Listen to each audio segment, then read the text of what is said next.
Larry just prayed that we would be salt and light to our community. And this is the title this morning, Out of the Saltshaker. You may have heard people say, Christians should be involved in making the world a better place. For some Christians, that's a no-brainer. But for some, it's an issue. Some people say, why should I care about this world?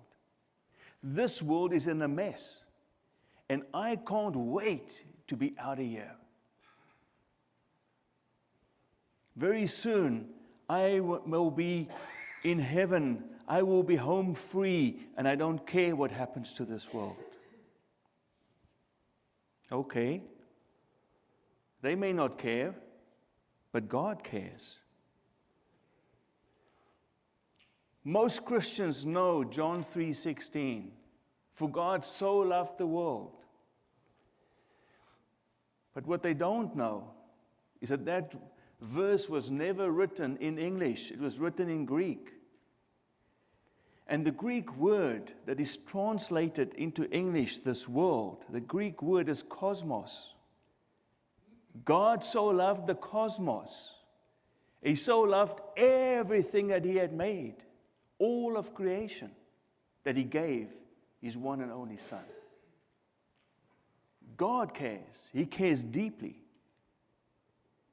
The whole point of being a Christian is to be like Christ. The disciples of Jesus in the early church were called Christians, little Christs. To be godly is to value the things that God values, to care about the things that God cares about. And God cares about this world, and so should we. In fact, this is the mandate God gave us in the beginning. It is the human vocation. In Genesis 1, it said God created mankind in His own image. In the image of God, He created them. Male and female, He created them. God blessed them and said to them, be fruitful and increase in number. Fill the earth and subdue it. Rule over the fish in the sea and the birds in the sky and over every living creature that moves on the ground. The very first mandate that God gives to human beings is to be fruitful, to increase, to fill the earth. There's a very interesting picture that I found on the internet where you can find all kinds of things, of course. And this is the country of India at night. It's all dark, but you see those lights brightly shining. And when I think about this vocation that God gives human beings, this mandate that He gives them to be fruitful, to fill the earth, it means to me that He wants them to spread out over all the earth, almost like all those lights are spreading out over that country. So that human beings would be indicative of God's presence everywhere in the world. Be fruitful, multiply, and fill the earth. Spread out so that every part of this world is covered by human presence. Because what does God want human beings to do? In Genesis chapter 2, He says, the Lord God took the man and put him in the Garden of Eden to work it and to keep it. He wants human beings all over this world so that human beings all over this world can work this ground and can keep it on behalf of God, who is the owner of the whole world and the creator of all things. He wants human beings to be His vice regents, to rule and to reign the way that He would rule and reign, the way that He wants to see everything come together as He has planned it from the very beginning. He wants us to work it and to keep it. To work the garden, to work the earth, to make sure it is ordered, to make sure it is healthy, and to make sure that it is flourishing. Not a neglected garden that is run down, where all the plants are dying, where there is no life, but a well-ordered garden that is healthy and flourishing. To keep the garden. That word to keep is the same word being used for the priests who keep the temple of the Lord. They tend to it. They guard it, keep it safe, and they serve in the temple. They tend to God's presence in the temple. This is what God wants human beings to do with this world. He wants us to guard it. He wants us to serve it. He wants us to preserve it. This is God's plan for the cosmos. And this is the special task that is given to human beings. But this is Genesis chapter 2. Turn the page to Genesis chapter 3, and you see the account of sin entering into the world.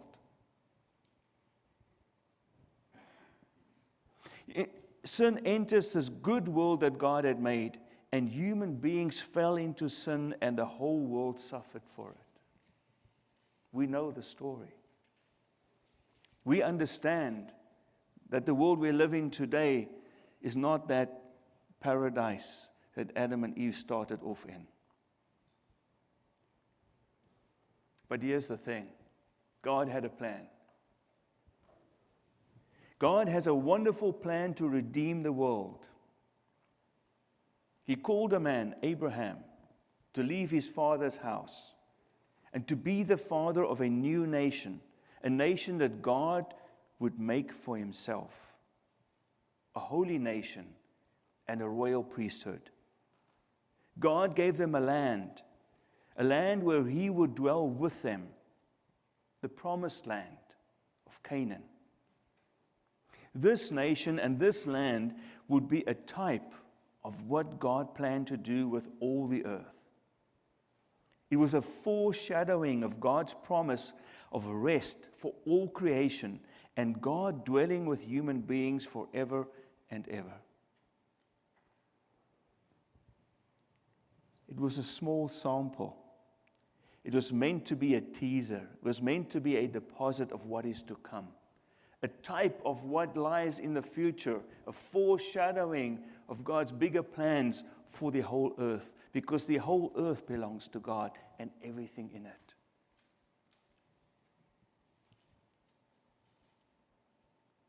Among God's people, the tribe of Levi was God's special possession.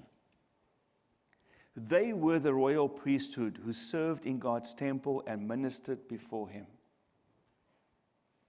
In our passage today, we encounter the inheritance of the Levites, who did not inherit land like the other tribes. The Levites served God's purposes in the land in two major ways: cities of refuge and Levitical towns scattered throughout the land. In Joshua chapter 20, we read about the cities of refuge.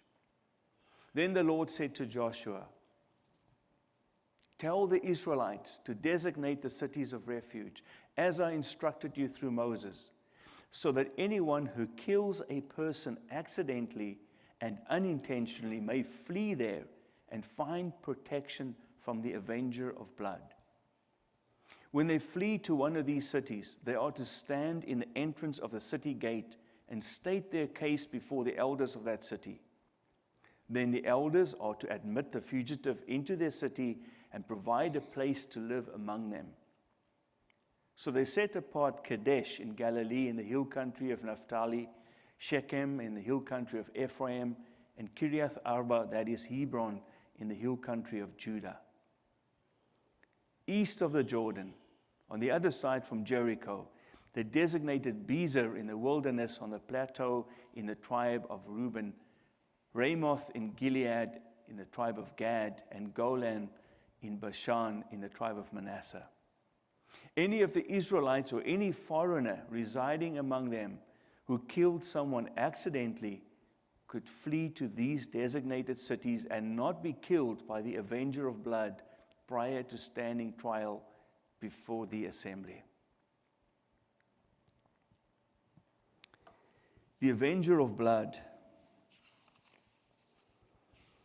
was someone that took it upon himself, someone who was designated by the family of the victim, to go and find the perpetrator and kill him or her. The basis for that was the law of the claw. An eye for an eye and a tooth for a tooth. This was ancient justice. One of the oldest law codes that we have is the Code of Hammurabi. And in the Code of Hammurabi, it has an eye for an eye and a tooth for a tooth. It has when someone's eye has been damaged or poked out, the perpetrator has to have his eye damaged or poked out. When someone has been murdered, that murder has to be avenged. The family of the victim have to find an avenger to go and kill the perpetrator who did this. This was justice. Eye for an eye, a tooth for a tooth, a life for a life. This was a deterrent to murders. Of course, you knew if you murdered someone, you are going to die. No question. There's no life sentence in jail like we have today. There's no probation. There's no paying a fine. You will lose your life. That was justice. Life for a life. It was a deterrent to murder, but it also underscored the value of human life. That this was the most valuable thing that anyone had was their life. And to take someone's life is to take what is most valuable, and you'll have to pay with your own life for that. But the place of safety would be for those who have caused the death of someone accidentally.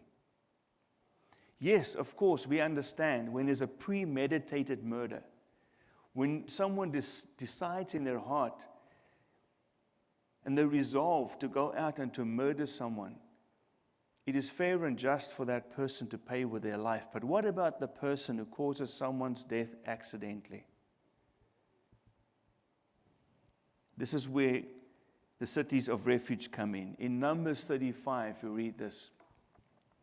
But if without enmity someone suddenly pushes another or throws something at them unintentionally, or without seeing them, drops on them a stone heavy enough to kill them, and they die, then since that other person was not an enemy and no harm was intended, the assembly must judge between the accused and the avenger of blood according to these regulations.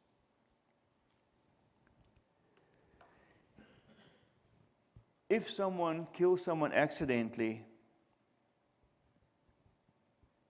there should be a hearing, and there should be a decision made whether this person was guilty or not, whether this person should have to pay with their life or not. But here's the situation on the ground. When someone dies at the hand of someone else, the family contacts the avenger of blood, and they send that person out like a bloodhound to go and find that perpetrator and kill him. Not thinking about any court case, not thinking about any way in which this person might be innocent of what happened. And so the cities of refuge was a place now where that perpetrator could run to and find safety and refuge and sanctuary. And if the avenger of blood came to that city, they were not allowed to enter and to grab the perpetrator and kill that perpetrator. They had to wait until the court case had been heard, until a decision had been made as to the guilt of the perpetrator. 6 cities were designated, 3 of them on the eastern side of the Jordan, 3 of them on the western side of the Jordan. These cities were all Levitical cities, and these cities were then these places of refuge for people who committed murders or caused someone's death accidentally. It was a lifesaver for those people. It wasn't only a lifesaver for them, it was a way in which God gave His good law to His people to ensure that justice would be done and to ensure that innocent people won't be murdered because of something that happened accidentally. This is God's wisdom and God's care for His people. It seems to me that churches today could be such safe places, such sanctuaries, such refuges, such places where people can go, people who are tired and people who are carrying heavy burdens, people who are hurt and broken, people who have lost all hope, people who feel alone and afraid. It seems to me that churches could be such places where those people can come, that we as a church could be a sanctuary where people can come to find rest and healing and hope. It should be our prayer, brothers and sisters, that God would make WBC such a place. It should be our prayer that God would make this such a place through His Spirit and through His presence, but it should be our prayer that we can play our part in WBC being a sanctuary for those people who are hurt and broken, who feel alone, those people who are weary and tired and heavily laden.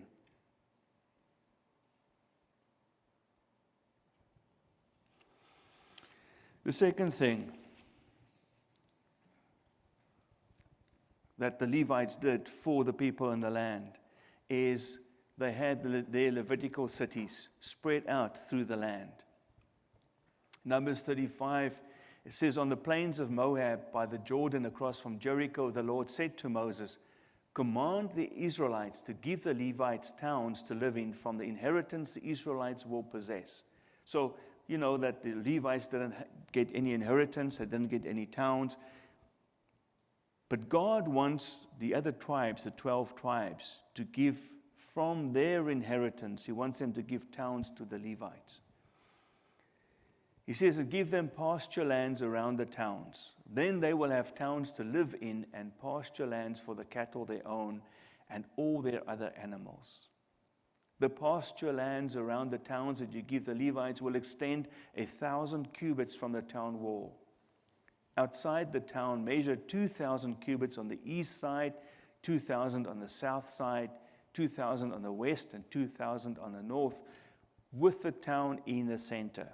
They will have this area as pasture land for their towns. 6 of the towns you give the Levites will be cities of refuge, to which a person who has killed someone may flee. In addition, give them 42 other towns. In all, you must give the Levites 48 towns together with their pasture lands. The towns you give the Levites from the land the Israelites possess are to be given in proportion to the inheritance of each tribe. Take many towns from a tribe that has many, but few from one that has few." There's a justice and an equity that we find in that provision.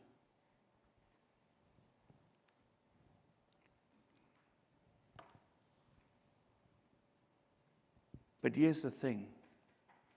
These Levitical towns were spread out. They were scattered throughout all 12 of the tribes. And that's a very interesting thing. We know that the Levites were supposed to serve the Lord in his sanctuary. We know that they served in the tabernacle. We know that they served in the temple.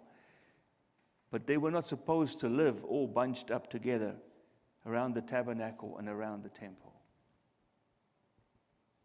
That's a very, very interesting fact. God wanted them to be scattered through all 12 tribes so that their presence would be a constant reminder of the covenant relationship with the God of Abraham, Isaac, and Jacob.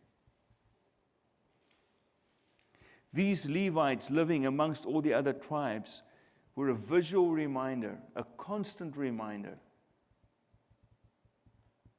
that each tribe was in a relationship to God, and this covenant relationship was the most important thing they had going for them. They would teach the people the ways of God.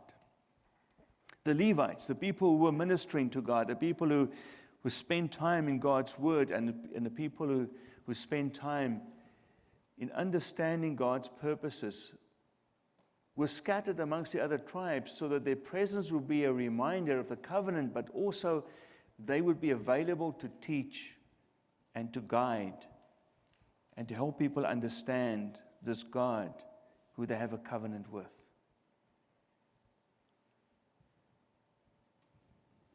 Not only would they be present there, not only would they teach, but they would also pray for the people where they were and bring their requests before God.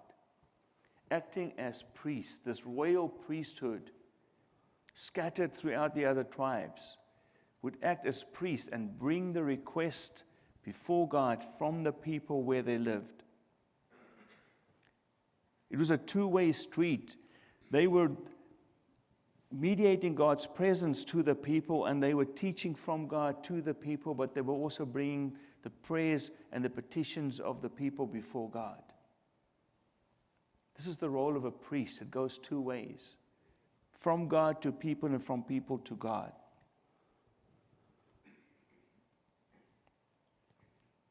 Now here's the thing. What they did reminds me of what Jesus said, "You are the salt of the earth and the light of the world." And that was the prayer that was prayed this morning before the sermon started. That we would be the salt of the earth, that we would be the light of the world. It seems to me that this is what was going on with these Levites, being scattered amongst the tribes. Almost like salt being scattered. Salt is wonderful, but salt just remaining where it is on the land helps no one. For the salt to actually be helpful, it needs to be on the food. Maybe a nice piece of meat, or maybe on an egg. But the salt has to come out of the Saltshaker. It goes from the land, it gets refined, and it comes to us in packages, and we put them in the salt shakers, and we have it handy. But if it stands on the countertop and you don't open it up and you don't shake it out and you don't have salt on your food, it helps no one.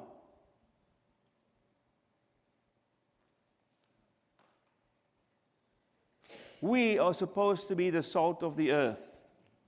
We are supposed to be the light of the world. And we are supposed to be everywhere around the world, so that God's light and God's salt can be tasted and seen all over this planet, because the whole earth belongs to God and everything in it. Brothers and sisters, I see in the role of the Levites, I see a type, a foreshadowing of the role of Christians in the world. That God wants us to be spread out. He wants us out of the salt shaker. He wants us to influence the world. Here's the thing. if we as Christians are spread out amongst the whole world, and if we are true to being salt and true to being light, we will impact this world. But if we are spread out, and if we are not true salt and true light, if we are spread out in the world, but we assimilate and become like the world, we will not be doing our job as salt and as light. We will be no good to anyone. For us to serve the purposes of God in this world, we need to be true salt and true light. We need to actually impact the people around us. You see, God's plan was to disperse the Levites among the tribes. And I think God's plan for us today is to disperse Christians all around the world, among all the nations. And where we are, Christians will have a presence. Like the Levites had a presence of God, reminding people of the covenant relationship, we as Christians will have a presence wherever we are. We as Christians are the temple of God. In the Old Testament, the temple was in Jerusalem. Everyone had to go to Jerusalem to go to the temple. But the Apostle Paul writes in the New Testament, and he says, don't you know that you are God's temple? The temple was the place where heaven and earth would meet, where God's presence and the people on earth would come together. We are God's temple. We are the place where heaven and earth meets. Wherever we go is the presence of the kingdom. The presence of God is with us and in us. We take the presence of God wherever we walk. That presence would not be there if we are not there. But not only is the presence of God where we are, but we are also able to teach people about God. The world does not know God. The world is lost. The world is darkened in their understanding. They are groping and searching, trying to find some sort of meaning, some sort of significance, some sort of life. But they don't know God, who is the author of life. But we know God, and we can teach, and we can introduce them. Because our situation as Christians is that we have this relationship with God. It's His presence in us. And this is the relationship that we can introduce to the people around us. We can invite them into the same relationship that we have. God's heart is big enough for everyone to come in. Not only is our presence there, not only can we teach in those situations, but also we are able to offer prayers to God on behalf of the world. We are able to offer prayers for those people who work with us, those people who go to school with us, those neighbors living next to us. Yes, even those people we don't like. To offer prayers to God on their behalf. And so be true sons and daughters of our Father in heaven.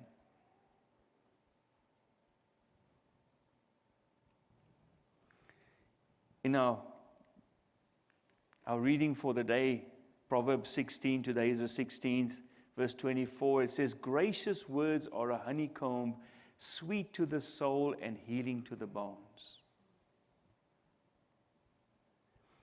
We as Christians, if we are scattered through the world, wherever we go, we can offer gracious words. Words that are sweet to the soul and healing to the bones. We can offer these gracious words because we have received grace, because we have God's Spirit dwelling in us, because He seeks to bring healing to everyone.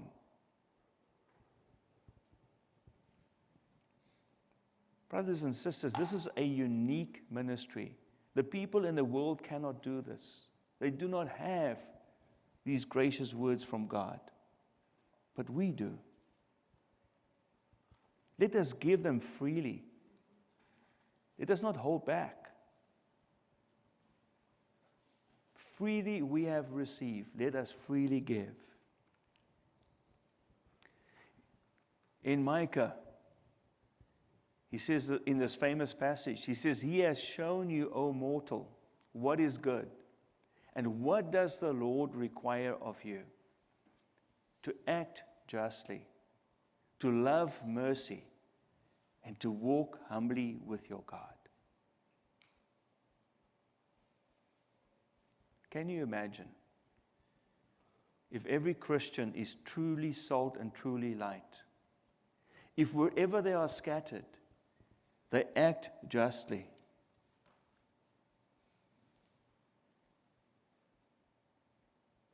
In a world that tries to get ahead, in a world that tries to put other people down, in a world that takes advantage of others, in a world that is so self-centered that it cannot help itself, have someone who acts justly, not because they have to, because the law compels them to, but because they desire to do that. What an example they would be. What a light they would be to the people around them. In a world where it's dog eat dog, where everyone tries to just put other people down and just fight and just trying to get their own way, in a world like that, to show mercy. How countercultural would that be? What a difference that would make in the situation where you're at.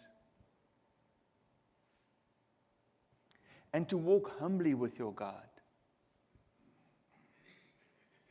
For the people around you, whether it's at school, it's at work, it's at play, at leisure time, whether it's your neighbors, doesn't matter where it is, for people around you to see the respect and the reverence and the fear that you have for the Lord God Almighty.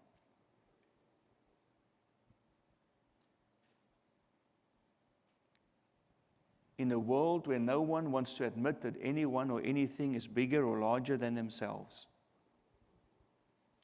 to show yourself humble before the Creator of the universe is like a light that shines. It's like salt that's going to change the flavor of everything around it. To act justly, to love mercy, to walk humbly with your God. If we do that as Christians, can you imagine? I want to leave you with this picture. This is Europe at night. Can you imagine if all those lights are Christians, scattered through the darkness in this world, but each one shining that light? Each one being that place where the kingdom is coming. Each one praying for people around them. Each one praying to God each and every day that His kingdom would come and His will be done on this earth as it is in heaven. What a difference we can make, brothers and sisters. Some people say, why would I try and make this world a better place? I don't care about this world. But God cares. And God has called us to be salt and light. And He wants us to be scattered throughout this world because He wants His presence to be represented there. Because He wants people everywhere to come to know about His salvation, to be taught His ways of justice and mercy and humility. And for prayers to be offered all around this world, to be lifted up before Him so that He can answer in His grace and in the mercy that He has, the love that He has for this whole world.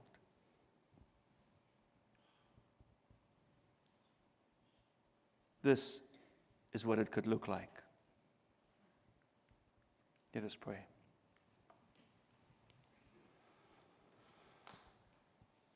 Father God, as we look at the Levites and the role that they played in Israel, they didn't receive an inheritance by themselves, but they were scattered throughout all the other tribes. Oh Lord, it seems to me that we as Christians are called to be scattered, not to just hunker down on our own little place or our own little land, but to be scattered throughout. Throughout this world, Lord, because you love this whole world, and that's why you gave your one and only Son. Lord, you have a plan. You have a plan of redemption. Sin doesn't have the last word. Christ has. Redemption is where we are going. And I pray, Lord, that you would use us in your plans, that you would use us to glorify your holy name. Lord, that this world would know who created it, that this world would know the love that you have for it and the good and beautiful plans that you have for each and every one and for this planet. And I pray, Lord, that no one would turn their backs on you. I know and understand, Lord, that you've given people free will. But I know how it saddens your heart when people turn away from you. And it only leads to death, because there is no life outside of you.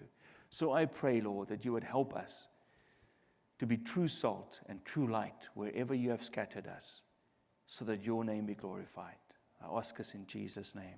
Amen.